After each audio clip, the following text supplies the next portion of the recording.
అది 1966వ సంవత్సరం డిసెంబర్ 15వ తారీఖు. శ్రీ శ్రీ శ్రీ మర్యాదరామన్న సినిమాలో పాట పాడడానికి విజయ గార్డెన్స్‌లో రికార్డింగ్ ఉంది రమ్మని ఆ చిత్ర సంగీత దర్శకుడైన కోదండపాణి బాలసుబ్రహ్మణ్యానికి చెప్పాడు. బాలసుబ్రహ్మణ్యం తన స్నేహితుడు మురళితో కలిసి సైకిల్‌పై విజయ గార్డెన్స్‌కు వెళితే అక్కడ ఉన్న సెక్యూరిటీ లోపలికి వెళ్ళడానికి వీల్లేదని ఆపేశాడు. రికార్డింగ్‌కు రమ్మన్నారని చెప్పినా సెక్యూరిటీ నమ్మలేదు. అప్పుడు మురళి ఒక్కడే లోపలికి వెళ్ళి రికార్డింగ్ అసిస్టెంట్ని తీసుకొచ్చి బాలసుబ్రహ్మణ్యాన్ని లోపలికి తీసుకువెళ్ళాడు. అక్కడ కోదండపాణి సంగీత సారథ్యంలో దిగ్గజ గాయకులు సుశీల, పిబి శ్రీనివాస్, కళ్యాణం రఘురామయ్యతో కలిసి ఏమి ఈ వింత మోహం అనే పాటలో ఆ అని ఆలాప్తో ప్రారంభించి రావే కావ్య సుమబాల జవరాల ప్రియురాల అనే చరణగానంతో అరంగేట్రం చేశాడు బాలసుబ్రహ్మణ్యం. ఆ స్థాయి నుండి పాటల ప్రయాణం ప్రారంభించిన ఈ పాటసారి తర్వాతి కాలంలో నవరసాల్ని పుక్కిట పట్టి సంగీత సామ్రాజ్యంలో మగుటం లేని మహారాజుగా వెలుగొంది 50 ఏళ్లు పైగా తెలుగు, తమిళ, కన్నడ, మలయాళ, హిందీ మొదలైన 16 భారతీయ భాషల్లో 40,000కు పైగా పాటలు పాడి Guinness book of world record సాధించాడు సుస్వర యోగి. ఎస్పి బాలుగా పిలువబడే శ్రీపతి పండితారాధ్యుల బాలసుబ్రహ్మణ్యం. బాలు స్వరం గొప్ప వరం. బాలు పాట తెలుగు పాట మీద తేనె సంతకం. ఈ రేయి తీయనిది, ఈ చిరుగాలి మనసైనది, ఈ హాయి మాయనిది, ఇంతకు మించి ఏమున్నది అని శృంగార గీతాలు. ఓ చిన్నదానా, ఓ చిన్నదాన నన్ను విడిచిపోతావటే, పక్కనున్న వాడి మీద నీకు దయరాదటే, ఒక్కసారి ఇటు చూడు, మనసు విప్పి మాట్లాడు, నిజం చెప్పవలనంటే నీకు నాకు సరిజోడు, గుంతలకిడి గుంతలకిడి గుంతలకిడి గుమ్మ, గుంతలకిడి గుంతలకిడి గుంతలకిడి గుమ్మ అని చిలిపి పాటలేగాక పుణ్యభూమి నా దేశం నమో నమామి, ధన్యభూమి నా దేశం సదా స్మరామి, నన్ను గన్న నా దేశం నమో నమామి, అన్నపూర్ణ నా దేశం సదా స్మరామి అని దేశభక్తి గీతాలు. స్నేహబంధము ఎంత మధురము, చెరిగిపోదు తరిగిపోదు జీవితాంతము. ఇటువంటి ఆణిముత్యాలేగాక హిందీ చిత్రసీమలో కూడా తన గాన మాధుర్యంతో రాణించాడు బాలు. పెహలా పెహలా ప్యార్ హై, పెహలీ పెహలీ బార్ హై పాటతో तेरे मेरे बीच में कैसा है ये बंधन अनजाना, मैंने नहीं जाना तू भी नहीं जाना పాటతో दीदी तेरा देवर दीवाना, అమ్రాం కుడియో को डाले जाना ఇటువంటి పాటలతో హిందీ ఫీల్డ్లో మోత మోగించాడు. సంగీతంలో శృత పాండిత్యమే గాని విస్తృత పాండిత్యం లేని బాలసుబ్రహ్మణ్యం శంకరాభరణం చిత్రంలో పాటలు పాడి జాతీయ అవార్డును అందుకున్నాడు. ఓంకారనాదానుసంధానమౌ గానమే శంకరాభరణము అనే పాట రాగం తానం పల్లవి నామదిలోనే కదలాడి కడతేర్చమన్నవి, రాగం తానం పల్లవి అనే పాట దొరకునా ఇటువంటి సేవా, నీ పద రాజీవముల చేరు నిర్వాణ సోపానమధిరోహణము చేరు త్రోవా, దొరకునా ఇటువంటి సేవా.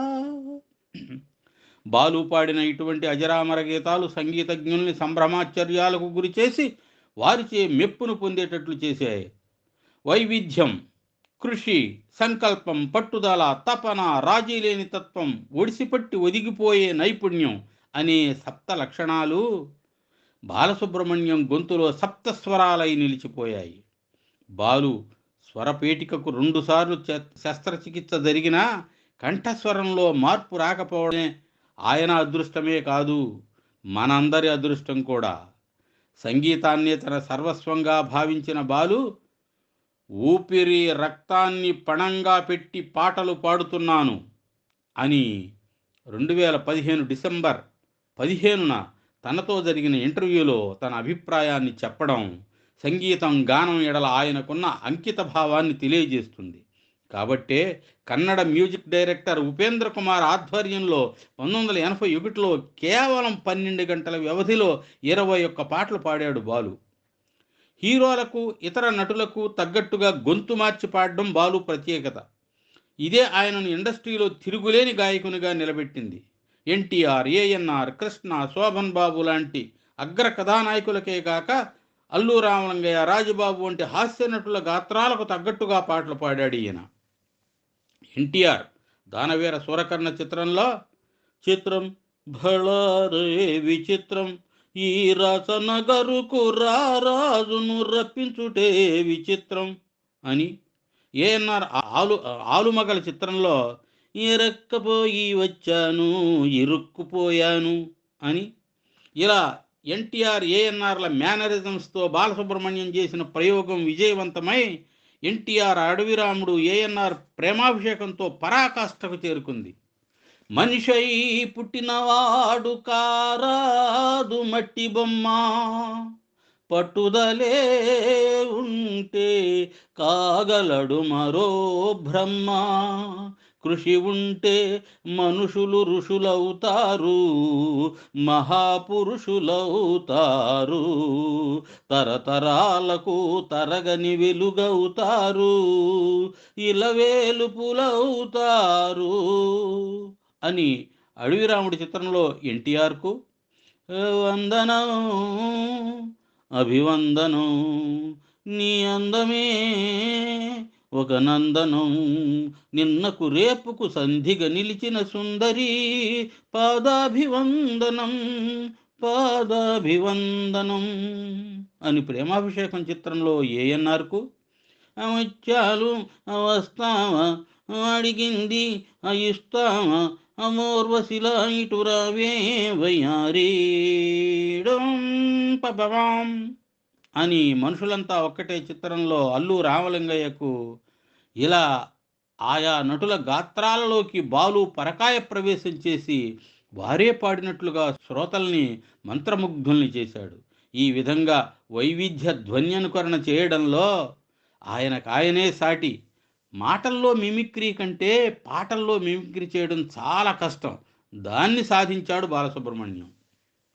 అలవోకగ నవరసమ్ములు పలుకును నీ స్వరమునందు, ప్రజ్ఞానిధివై అలరింతువు శ్రోతల మెప్పులు, మరి మరి కురియవారు మురుయుచు బాలు అని కవిచంద్రం గారు తన బాలు శతకంలో పేర్కొన్నట్లు, బాలసుబ్రహ్మణ్యం తన అమృత గానంతో నవరసాల్ని పండించడమే కాక దశమరసమనదగిన భక్తి రసంలో లింగాష్టకం, అన్నమాచార్య కీర్తనలు, సాయి పాటలు, అయ్యప్ప పాటలు మొదలైన భక్తి గీతాలు గానం చేసి శ్రోతల్ని భక్తి రసంలో ఓలలాడించాడు. బ్రహ్మమురారి సురార్చితలింగం, నిర్మల భాసిత శోభితలింగం, జన్మజ దుఃఖ వినాశకలింగం, తత్ప్రణమామి సదాశివలింగం అని లింగాష్టకం గానం చేసి సదాశివుని, అదిగో అల్లదిగో శ్రీహరివాసము, 10,000 శేషుల పడగలమయము, అదిగో అల్లదిగో శ్రీహరివాసము అని కలియుగ దైవం వెంకటేశ్వర స్వామిని కీర్తించాడు బాలసుబ్రహ్మణ్యం. ఈటీవీ ఆధ్వర్యంలో దాదాపు 25 ఏళ్ల పాటు అప్రతిహతంగా నిర్వహించిన పాడుతా తీయగా కార్యక్రమం ఓ అద్భుతం. ఈ కార్యక్రమం ద్వారా బాలు ఎన్నెన్నో నూతన కళలను పరిచయం చేసి వేల స్వరాలను వెలుగులోకి తెచ్చి వారి ప్రతిభకు పదును పెట్టడమే కాక పిల్లల్లో సంస్కార బీజాలు నాటాడు. విభిన్న రంగాల్లో నిష్ణాతులైన మహామహులందరినో పరిచయం చేసి వారి మనోభావాలు దీవెనలు పొందిన కార్యక్రమం ఇది. ఈ కార్యక్రమం ద్వారా బాలు తెలుగు భాష గొప్పదనాన్ని దేశ విదేశాల్లో చాటి చెప్పాడు. బహుముఖ ప్రజ్ఞాశాలి అయిన బాలసుబ్రహ్మణ్యాన్ని బహువిధ పురస్కారాలు వరించడంలో విశేషం లేదు. లెక్కకు మిక్కిలి నంది అవార్డులు, జాతీయ పురస్కారాలు, ఫిలింఫేర్ అవార్డులు, గౌరవ డాక్టరేట్లు, జీవిత సాఫల్య పురస్కారాలు అందుకున్నాడు ఆయన. భారత ప్రభుత్వం నుండి పద్మశ్రీ, పద్మభూషణ్, పద్మవిభూషణ్ పురస్కారాలు పొందాడు. స్వరవరపుత్రుడు, గాత్రదాత, నటుడు, సంగీత దర్శకుడు, చిత్ర దర్శకుడు, వ్యాఖ్యాత, డబ్బింగ్ ఆర్టిస్ట్, భూత భవిష్యత్ వర్తమాన కాలాలకు స్వరాల సారథి, సంస్కార వారధి అయిన బాలసుబ్రహ్మణ్యం 1946 సంవత్సరం జూన్ నెల 4వ తేదీన నెల్లూరు జిల్లా కోనేటమ్మపేట అనే గ్రామంలో సాంబమూర్తి, శకుంతలమ్మ పుణ్య దంపతులకు బ్రాహ్మణ కుటుంబంలో జన్మించాడు. మద్రాసులో ఏఎంఐ చదువుతున్న రోజుల్లోనే గానంపై మక్కువ పెంచుకున్నాడు. తనకు ప్రథమంగా సినిమాల్లో పాడే అవకాశం కల్పించిన కోదండపాణిని గురుతుల్యునిగా పరిగణించి సంగీతమైన సర్వస్వంగా తలచి పాటే తన ప్రాణంగా భావించి పండిత పామరులనే భేదం లేకుండా ఆబాల గోపాలాన్ని తన గానామృతంతో ఓలలాడించిన స్వరకారణ జన్ముడు బాలసుబ్రహ్మణ్యం. ఈ గానగంధర్వుడు 2020 సంవత్సరం సెప్టెంబర్ 25వ తేదీన కరోనా కారణంగా కన్నుమూశాడు. అద్వైత సిద్ధికి, అమరత్వ లబ్ధికి గానమే సోపానము అని మనసారా పాడుకున్న శ్రీపతి పండితారాధ్యుల బాలసుబ్రహ్మణ్యం అమరలోకాలకు అరిగిపోయాడు. ఆయన కోరుకున్నట్లే కంఠంలో ఊపిరినంత వరకు పాడాడు. సైకిల్పై రికార్డింగ్ స్టూడియోకి వెళ్ళిన స్థాయి నుండి విమానాల్లో వెళ్ళి విదేశాల్లో కార్యక్రమాలు నిర్వహించి తెలుగు భాష ఔన్నత్యాన్ని విశ్వవ్యాప్తం చేసి తెలుగు తల్లికి మల్లెపూదండలు, మంగళారతులు పట్టిన బాలసుబ్రహ్మణ్యం ధన్యజీవి, ఆదర్శ పురుషుడు, చిరస్మరణీయుడు.